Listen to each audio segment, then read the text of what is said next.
There is multiple ways that you can do this, but by far the best way is to use the shape tool.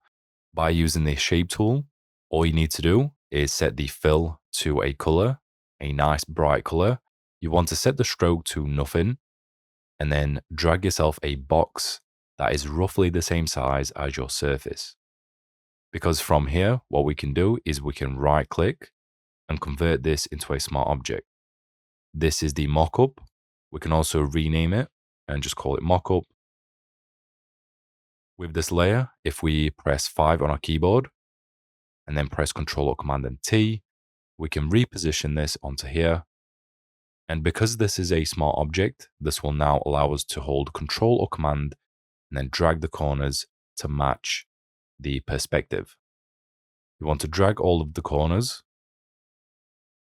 We can also zoom in as well to be more accurate. And you want it slightly out of the selection. You don't want it all the way in.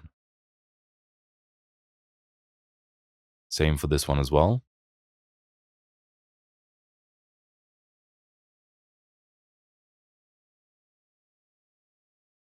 And then the final one as well.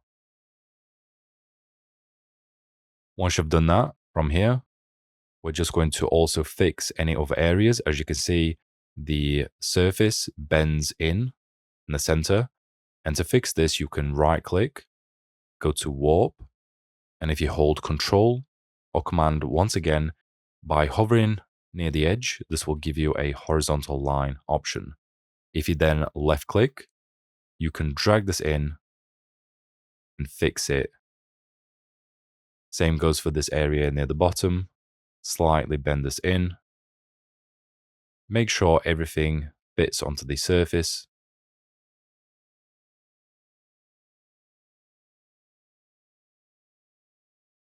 Same for this one at the top, and then this one as well.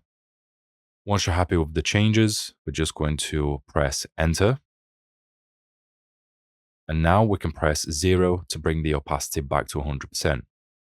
Now, since this is the mockup, at the moment, there is nothing on the surface. So in order to apply any design or anything onto this surface or the front of the book, we can double left click on the thumbnail. And in here, you can apply any design that you want. Shout out to ChatGPT for creating this epic poster. I'm just going to drag and drop it into here. Once again, we're just going to scale this up. And if you hold Alt, you can scale from the center. Go ahead and close this down. You want to make sure you save it. And there we go. We now have the surface of the book. We also need to change the effect to multiply.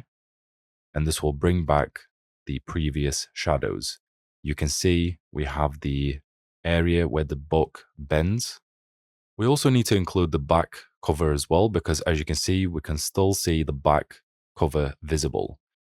So for this one, what we're going to do is we're going to use the polygonal lasso tool.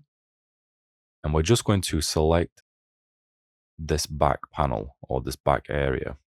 All you need to do is simply left click and then go in all the way around.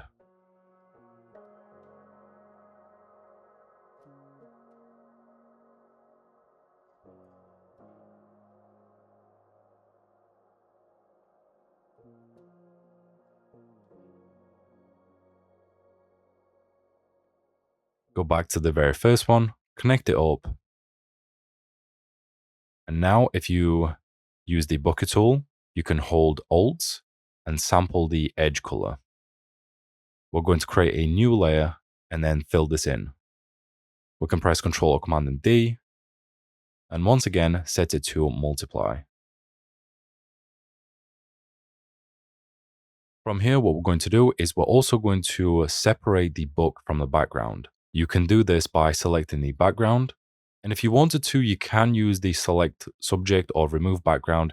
And sometimes this does a decent job.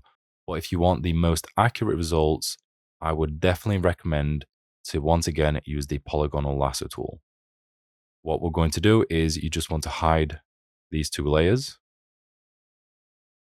Selecting the edge. Same as last time, get yourself a selection.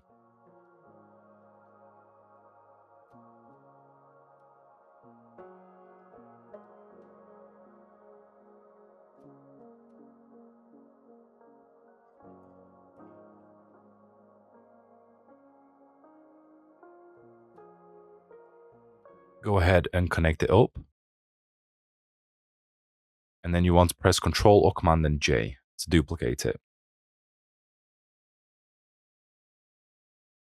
And we're going to fix the edges and cut out this cover to match the actual book by holding Alt, left click on here, and clip this mockup onto the new layer. And this will cut it out and make it as accurate as possible.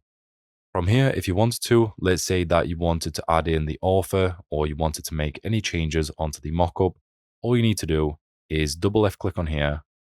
You can delete this layer. We don't really need it anymore. By using the text tool, we could just type in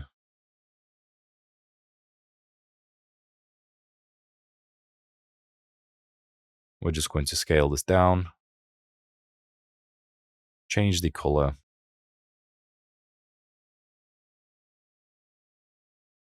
position it right here.